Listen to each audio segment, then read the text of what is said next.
So now we have our Democratic group that's going to say we agree with everything that those Republicans just said.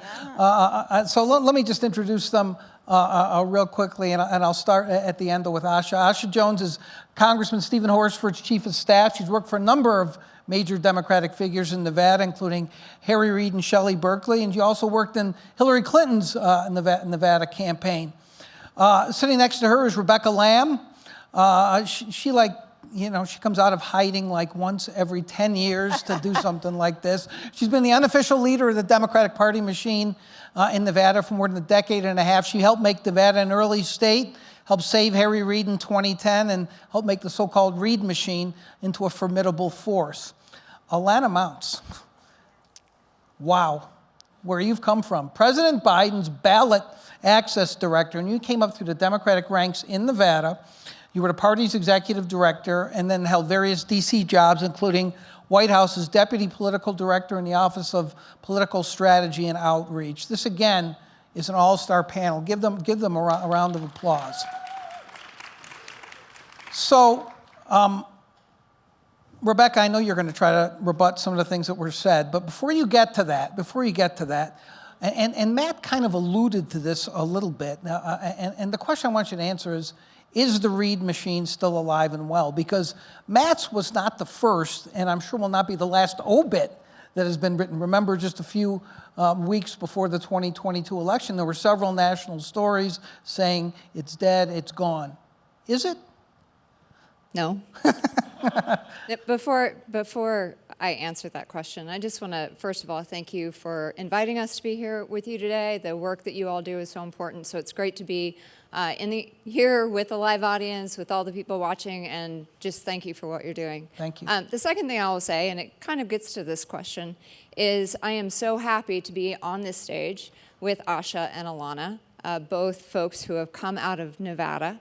Have been in, the bunker with them, in boiler rooms, and really tough races, cycle in and cycle out, and it is awesome for me to see both of them playing these national roles. Obviously, Alana, one of the first hires of the Biden campaign, and then Asha playing a really important national role as Congressman Stephen Horsford has really taken on the role of the CBC. So that in itself is starting to answer that question. I mean, the reality of the Reid machine, look, for a long time, Harry Reid obviously looked around and, we heard about it earlier, after that 1998 race and decided he was going to invest in the party infrastructure. And it wasn't necessarily the party infrastructure, he was going to invest in infrastructure and really start to organize year in and year out. The reality is the Reid machine is more than any one person, and he would be the first to tell you that. It's about durable boots on the ground. It's about training these, operatives that come back to Nevada, that continue to operate in Nevada. It's a culture of relentlessness. Do whatever it takes. You've heard me say this, and I know it's an overused now because I say it every time, but defend every blade of grass. Like wherever the ball goes on the field, you're going to defend it. Harry Reid was in a very unique position to be able to do this because obviously as leader, he had access to a national fundraising prowess that is unmatched. The reality is we made working for the party operation and working for Democrats in Nevada a badge of honor, right? And so is it gone? No. I mean, it is still operational, and it's operational in the young, talented operatives that we have continuing to work in Nevada today. Can I just add, though, we should also give Rebecca a lot of credit for all of the work that's been done in Nevada and the growth and the strength of the party as well.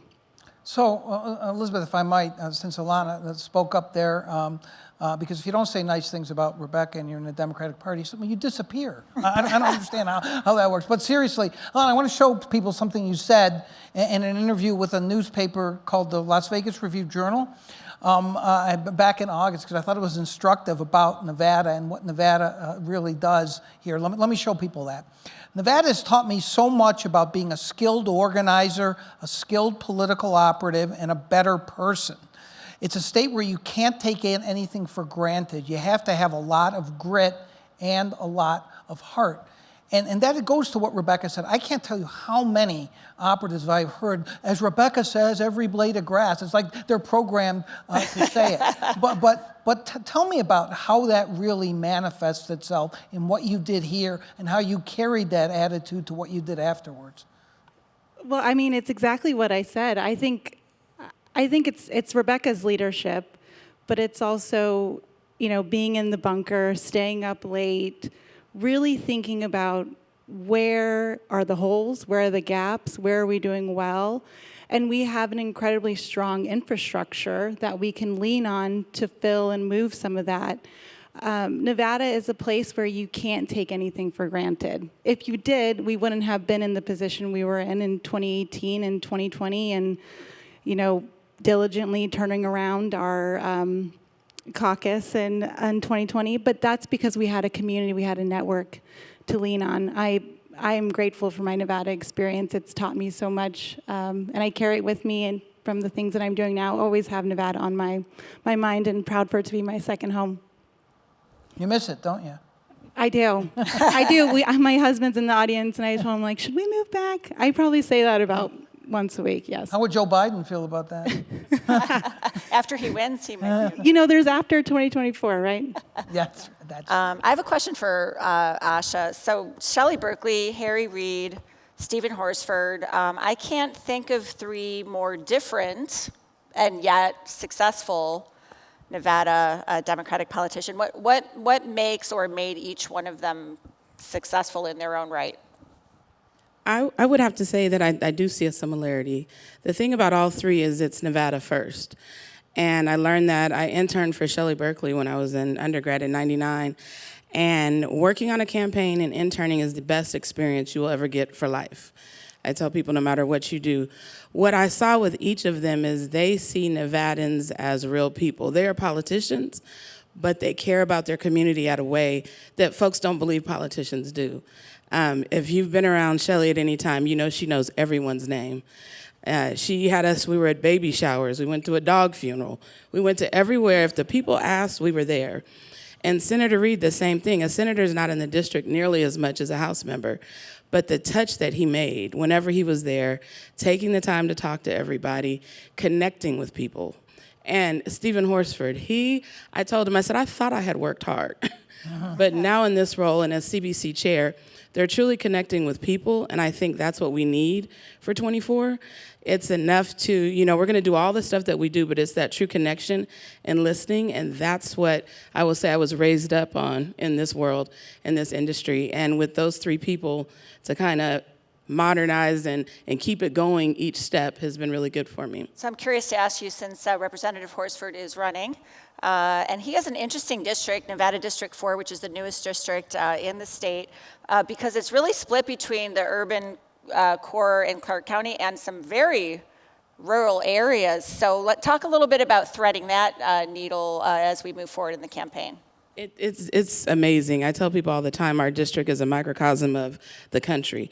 When you look at CD4, yesterday he was in Pahrump for about 14 hours. And I'm so sorry. Oh, go on. I'm kidding. Stop it. I'm kidding. Did he have to appear for a traffic ticket in front of Justice of the Peace? No, we Michelle were with Fiore? everyone. We were with everyone from the organic cultivation to hanging out with the prickly pears to celebrating Latino-owned businesses.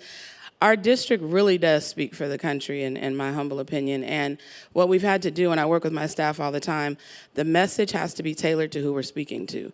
So we're saying the same message, but we want to connect with people where they're at. So, I've been up and down throughout this state. I love White Pine County. I know we've had some changes there, but there's some unique, amazing places here, and people just want you to listen to them. They want to connect with you. They don't want you to come. They don't want to be Vegas. They're very clear. They do not want to be Vegas, but they do want to make sure they can take care of their families and provide and have access. And that's what we talk to them about when we're there. And then you come back down south, and just because we're all in Las Vegas, it's still a little different here too. Everywhere from North Las Vegas to now we have Lake Las Vegas. It's a different conversation, but it's the same issue. So we just make sure we kind of tailor and connect directly. You know, it's interesting because that does, and yes, I'm going to use this shamelessly to talk about our new initiative. I think people in rural Nevada feel like they're forgotten. And even though Stephen Horsford's a different party than most of the people you're going to see, just that someone's paying attention to them, which is why we are really committed to doing this Nevada Democracy Project. Eventually, we will go out into some of these communities because I've been told, for instance, I talked to somebody in another state, I'll be done with the spiel in a minute, I promise, where the Texas Tribune went out into rural areas of Texas, and these high school gyms filled up with hundreds of people because no one pays attention to them. And so if you pay attention, it matters. And that's what we're going to try to do. And I want to get all the names of people from you and all those so we know where to go. Excuse me. Rebecca, Tabitha brought up abortion, and it was, I think, a huge issue, you know, for Catherine Cortez Masto and helping her survive. And when you win by 8,000 votes, you probably can find a lot of different things. But she clearly used that. You had an opponent who said Roe versus Wade was always a joke. Now it seems like the Democrats, in a very calculated way, not that you ever calculate anything, Rebecca, but are trying to put it in the Constitution when it's already really strong. It's embedded in statute. And to me, it just seems like a shameless turnout move. Is that all it is? Of course not. No, absolutely. You almost not. said that with a straight face, and I'm impressed. No, actually, I mean, when you look at the fact that every Republican state legislator opposed putting it into the Constitution, you have a governor who is for rolling back, is for a ban that would ultimately roll back abortion rights in Nevada. It is a state law. It is not in the Constitution. So it really is important at this time. It's a state law that can't be changed, though. Let's be clear so people know. It can't be changed except by a vote of the people, by a vote right? of the people, but it's possible. Absolutely. And so, you know, part of what Planned Parenthood and NARAL are doing are really trying to make sure that we're codifying that law into the state constitution so it's hands off. And most Nevada voters are going to agree with that. And, you know, the other thing that I would just say is, you know, it's not just the folks that voted against it, but when you look at the candidates for reproductive rights in America is just such a critical issue. And you can have Republicans trying to rewrite history, trying to rewrite what their positions are on this. But the reality is it was a President Trump that appointed the court that overturned Roe in the Dobbs decision. And, you know, the reality is that every single Republican who's running in the U.S. Senate race is an extremist on abortion, on choice. So, you know, this is a really important issue. It's not just an important issue in Nevada. You see these repro amendments happening in a lot of different places. Obviously, we're going to see one in Ohio in this November. We're going to see what that looks like. There were some that were voted on in 22. But this is a critical issue for Nevadans. So all three, did you want to add something? So all three of you have, you know, worked for some time in Nevada politics in one way or another. So I'm curious to pose a similar question to what we asked on the prior panel with the Republican operatives. Is in your time in Nevada politics, what has changed in terms of the driving issues, and what has changed about the electorate itself on the Democratic side, if anything? And I'd actually like to start with Ilana. Well, I think Nevada is an incredibly transient state. We know that.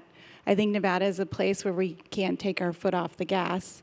I think because of Senator Reed's leadership, Rebecca's leadership, and the network of volunteers, operatives, and supporters we have year-round organizing work and engagement that's happening in communities of color, registering voters. That is incredibly important. I don't think that's changed. I think in 2024 and in this cycle, that's going to be incredibly important again.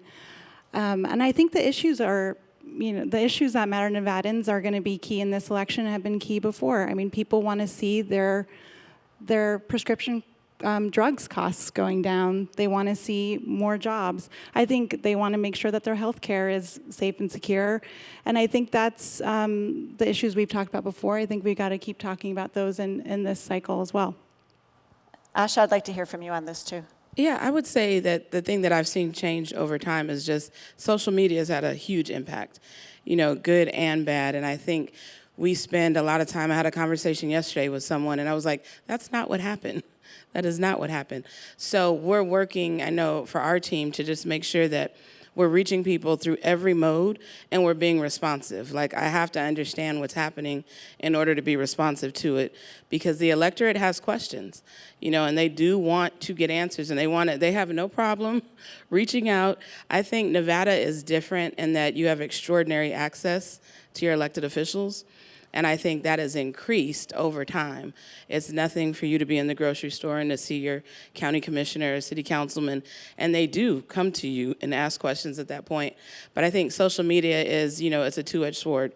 It's great for us to get the word out, but we also have to combat the misinformation that is out there. So that's the biggest change I've seen. So a little plug for the Indy, and then I want to hear from Rebecca as well. So you may have noticed, you loyal followers, that we are doing fact checks more than ever at the Nevada Independent. We've always done fact checking. That's always been part of our brand since the day we started, but we've set it up. We now do it in our stories. Sometimes if something blatantly untrue has been said out loud by a politician, we call them out on it and say what the truth is. We now have these, what we call fact briefs, that we also publish. These are shorter fact checks. They're usually about 300 words long, but it's all about social media, actually, because social media is a spreader of information and misinformation. And so we're trying as much as we can here at the Nevada Independent to intercept misinformation where it lives online and to quickly get a fact check inserted into that social media dialogue as we can, so that at least those who are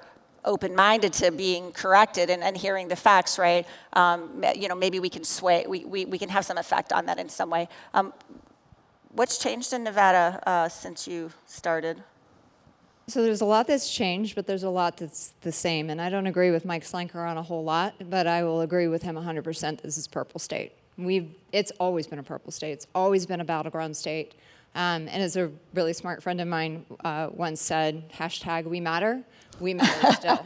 The reality is there is not a presidential map that doesn't include a must-win for either party through Nevada. Like, Nevada is going to be central there.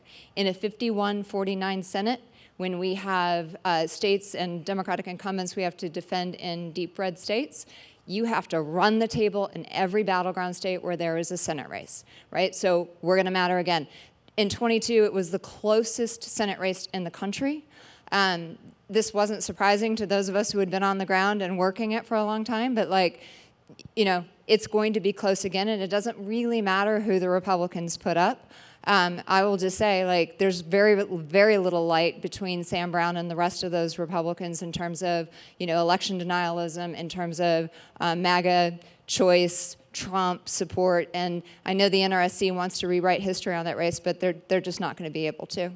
Oh, and the House. Let me just say this about the House. We have a very, very slim Republican majority in the House. The reality is you can pick up seats in New York and California, but you still have to win every battleground seat. And the one thing about the Reid organization, the Reid machine, the culture of relentlessness is that we're not going to take any of these seats for granted. We're going to be running aggressively in all 3 of our congressional seats, and we're going to hold them all. That's my prediction for you, John. I figured that much. So, Alana, I want to ask you a couple questions. One of them a basic one, which I think people hear, and I think a lot of people, oh, she's the ballot access director. Like, what the heck is that, right? Like, what do you do? Explain it.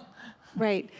Well, I do 2 things. The first is making sure that the president is on primary ballots in all 57 states and territories. And we're Team Biden-Harris, but it's a technical process where we just make sure the president is on primary ballots. The second thing I'm doing is monitoring, tracking our delegate selection process. So making sure that the delegates that, when you go out and participate in your state's contest, reflect the diversity, the values of Team Biden-Harris. So you heard Matt Brooks say that, and I don't think he was being facetious, by the way. He really doesn't think that the president is going to be the nominee of the party. And before you just do the obvious, of course he's running. I know you're going to do that. But the polling shows people are concerned about his age. His numbers here and elsewhere are much worse than they were 4 years ago. I wouldn't call this, even though I made a joke about QAnon to him, I wouldn't call this totally crazy speculation. There are some people who think not only that something will happen and he won't be the nominee, or worse for you guys, I think, is that he shouldn't be the nominee. What's your reaction to all that? Well, I think you said, too, that polls aren't necessarily predictive right now. And I said they mean nothing. They mean nothing. Okay. But I don't think polls a year out are predictive. I mean, if you look at President Obama in 2011, the New York Times said that he was toast. There's a lot of time between now and November. And so we have a lot of time to communicate our accomplishments, our message, build the program here in the state. Like Rebecca said, that program will be relentless. It has to be in a state like Nevada. Nevada's critical to our pathway to victory. So we have the time, we have the organization. We finished last quarter with $77 million in the bank. That's more than any Democrat at that point in time. So this is a methodical, deliberate organization that we're building. And so we'll continue to make our case to the country and Nevadans. Can we switch topics? Sure, go ahead. So let's talk about the legislature in Nevada. The Democrats. I guess I want to talk about the policy or electoral price of being in power. And what I'm alluding to here is when Democrats who are in the legislature come under fire, are criticized for voting for issues that happen to be very helpful to their major campaign supporters. It used to be a thing in politics that this was mentioned much more often on the Republican side of the aisle, actually, right? Everyone talked about like the rich Republicans, funding the Republican candidates, but it does happen, of course, on both sides of the aisle. But I'm interested on a legislative level when these things come up, as they did in this session a couple times. Is there a culture of corruption with money tied to it in Carson City on the Democratic side of the aisle?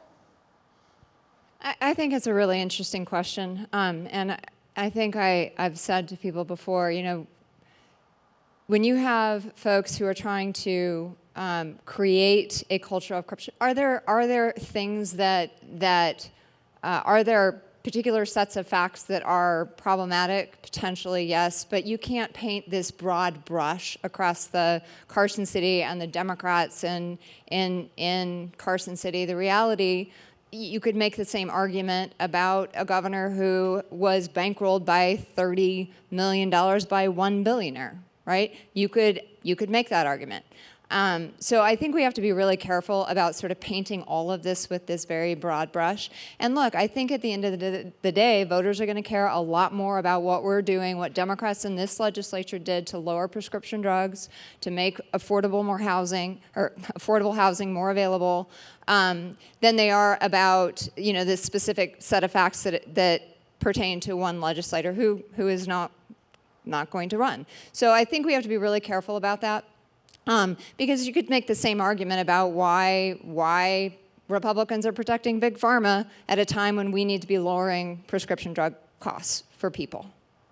Rebecca, I've known you a long time, and even you have impressed me with the number of message points you have already gotten out for 2024 in 15 minutes. I was thinking it is really impressive. In about 5-10 minutes or less, we're going to take some questions from the audience. Again, if you're at home and you want to ask, put it in the chat. Asha, I have to ask you a question, and you referred to it earlier. And this is not a statement specifically about Stephen Horsford, but about the CBC, which is the Congressional Black Caucus.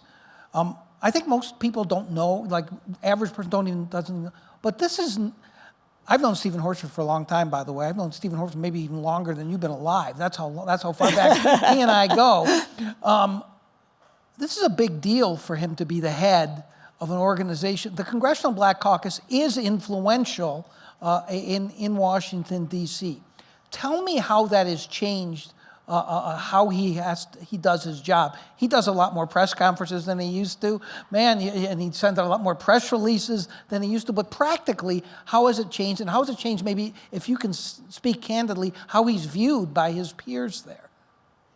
I always tell him that he is the consensus builder.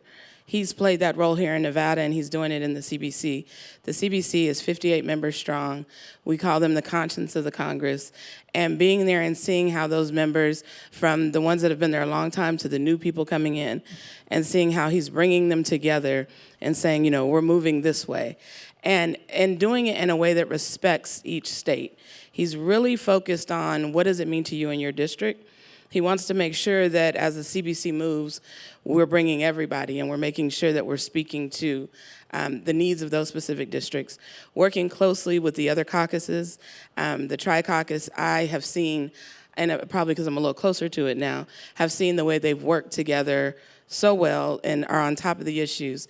For him specifically, he is all over the country. He's traveling, we're all traveling, trying to make sure that the presence is felt. We just had the Congressional Black Caucus annual legislative conference, say that 5 times fast, and it was the same week that the Metro Chamber had their fly-in. So we had another 280 Nevadans that were there, and they got to take part in some of the sessions and some of the things that were going on to see what the CBC is doing. The CBC understands that while we're the Congressional Black Caucus, what works for black families works for everyone. So we know as we promote and move and do the things that we need to do, we're uplifting everyone. And so that's the approach he takes. While it is about the Black Caucus, it's giving him exposure. You know, definitely speaking everywhere. He lost his voice last week at the CBC. I had about 10 people tell me to get him tea. I was like, he has tea, he has tea. He has no voice because he's been talking, but really trying to make sure that as you serve as a leader, that you're taking care of the people that you are leading and making sure that their voices are heard in their districts as well. So I think it's just expanded his kind of pulpit. So it's exciting. It really, I mean, again, not specifically about Stephen Horsford, but it's very rare outside of like Harry Reid. Like Mark Amodei likes to talk about how he's a cardinal now. I don't know but a Congressional Black Caucus, 58 members. I mean, that is a significant chunk of the House, and so he can move votes now, right? Which he wasn't able to do before. So I just don't think people know much about it, which is why I asked the question. Yeah, it actually is notable. I'm really glad you brought it up because I've always, you know, I'm not from Nevada originally, but I've now been here almost exactly half my life. And I have found it fascinating beyond Harry Reid how many Nevadans have made their way to Washington, D.C. and had what I think is an outsized influence for the small state from which they come, which is yet another way that we matter. Before we toss it to audience and chat questions, this is a point of pride here for you as my colleague and my business partner who started the Indy and my friend. I want everyone watching and here in the audience to know, if you're not already aware of it, that John was approached to write the biography of Senate Majority Harry Reid by no less than Simon & Schuster.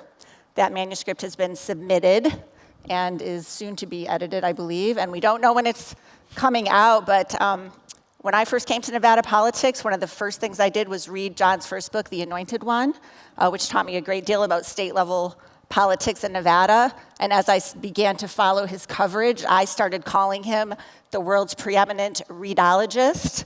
And I was telling him for years, you obviously are the guy who has to write this book, and I could not be more happy for you, my friend, that you did it. Yes, well, Congratulations. thank you. It's not quite done yet. It was 2 years labor of love, and I had this other little job to do, but it is in the hands of Simon & Schuster. They do think it's a little bit too long, and by a little bit too long, they think it's a lot too long, and they don't seem familiar with the name Robert Caro. But forget about that for a second. Before, and I appreciate that, Elizabeth, I found out so many great, I knew Harry Reid as well as anybody in the media knew Harry Reid, but I found out so many great things in the research, some of the things Rebecca wishes I hadn't found out, and the bottom line is I'm hoping it's going to be something that is really special. I will let everybody know when I get a publication date. Before we take questions, and I would like Rebecca and Alana to respond to this real quickly. And Rebecca, you and I have had dozens, maybe hundreds of conversations over the years. And during election time, the same word always comes up, and that is math. Elections are about a lot of different things, but essentially they're about math.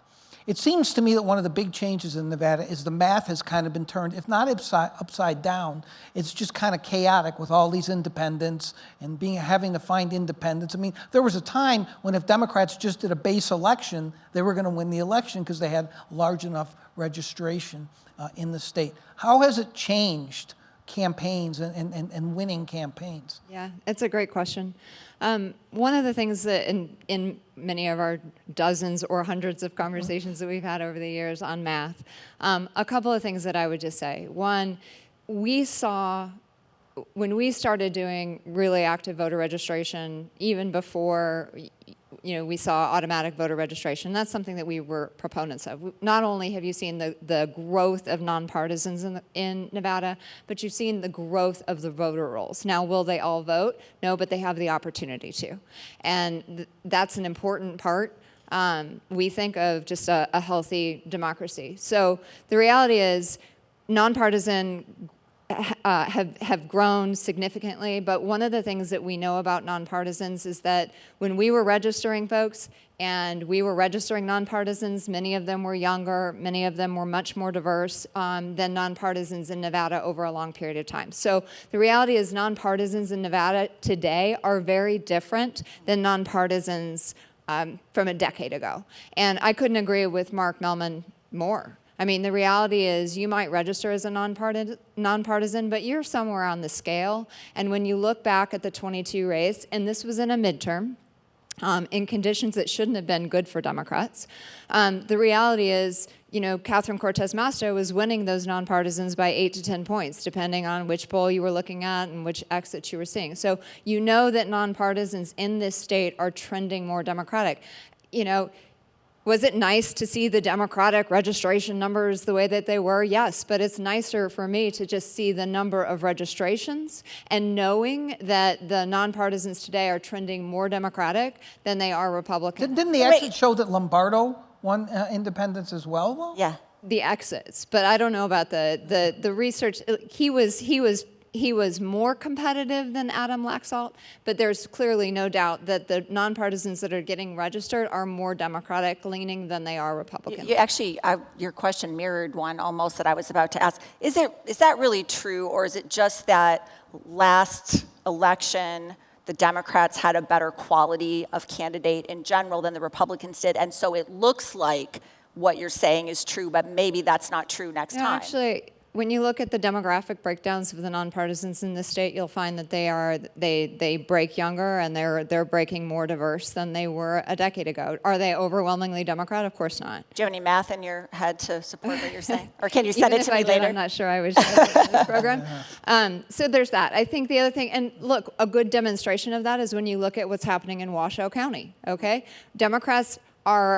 Republicans have a registration advantage in Washoe County, but Democrats, not all Democrats, but Democrats continue to perform well in Washoe County, well above registration, and that is largely because of nonpartisan voters in Washoe County. Okay, well, I do want to take some questions, but I want Alana just jump in. I know you want to jump in anyhow, and I want to have to leave at least 5 minutes or so for questions, but I also want you to answer the question, since you are involved in all states now, is there any phenomenon that's like this in other states too? I think every state is different. I'm a little biased. I think Nevada is very unique as well. But to add to what Rebecca said is the good thing that we have now in Nevada is there's more people registered and there's more ways for people to participate. The advantage that we have, I know we got into like a little bit of back and forth on the nonpartisans though, that we have as Democrats is we have an organization, we have an infrastructure, we have investment in this state where that operation starts way before we get to the math of talking to voters, making our case, getting them registered, turning them out to vote. And so that larger pool of registered voters, I think, makes an incredible difference in the different levers that we have available to us in order to turn out. All right, When you hear the word machine, Democratic machine, that was the description of it right there. Right, exactly. So any questions out here, anywhere? See one in the back there.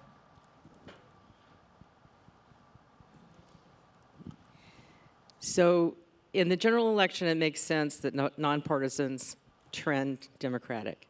But the real issue to me is in the primaries, because we have a closed primary system. And each party determines through that primary system who the candidates are going to be, good, bad, or indifferent. And what is going to be interesting to me are the number of nonpartisans who register with the party to be able to influence the primaries. So what are your thoughts on that?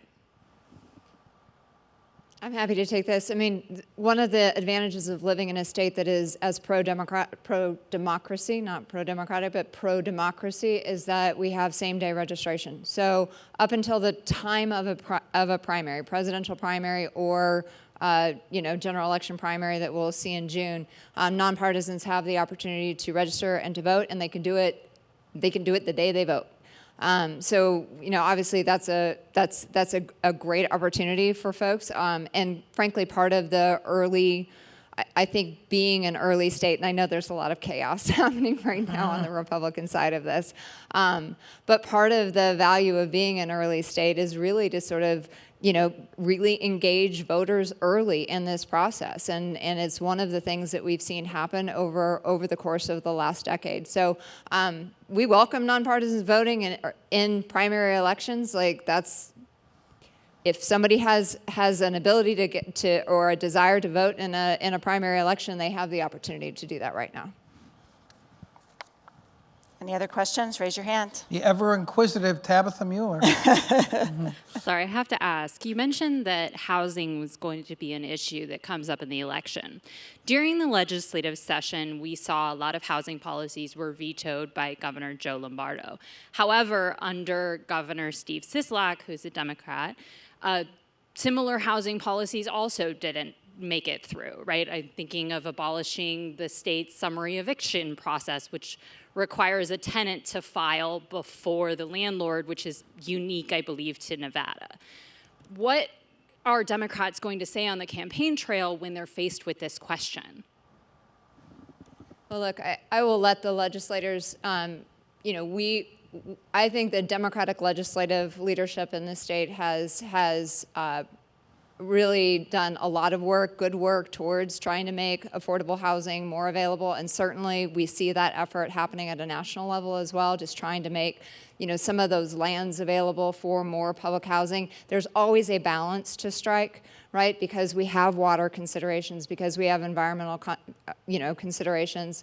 But I think we'll see housing on the trail. We're going to see prescription drugs on the trail. We're going to see the economy generally. I mean, one of the things that Alana had talked about, and when John asked about the president's age and kind of where we are, I mean, the reality of where we are more than a year out is that right now this is very much how are people feeling about the economy, right? It's a little bit of a referendum on how people are feeling. And the reality is that fundamentals of the economy are strong, but we are still dealing with inflation. And people in Nevada, the reality is when the national economy has a cold, Nevada catches the flu, right? And so we come out of COVID, we have really high, unemployment, people are spending down their savings. And so I think one of the issues that you're really going to see housing, you're going to see prescription drugs, but you're also very much going to see, a debate about the economy. The one thing that I will say is that, and you see this in the Biden advertising already, this is a campaign, this is a White House that is very attuned to trying to meet voters where they are and understanding that people are going through some pain. And so really talking about those prescription drugs and talking about the things that we can do to sort of ease the cost of living increases, I think is what you're going to see in terms of economy. That's really largely how we won in 22, was we had candidates who were very focused on that on the Democratic side. This is not going to be a referendum. This is going to be a choice. And we're going to see that same choice largely play out when it comes to abortion, when it comes to election denialism, when it comes to sort of this MAGA extremism. There's no difference between, Trump and Sam Brown and Jim Marchant, right, on these issues. Let me bring it back to housing, though, because housing isn't just a Nevada issue. It's a national issue. I saw some data recently that was just astounding.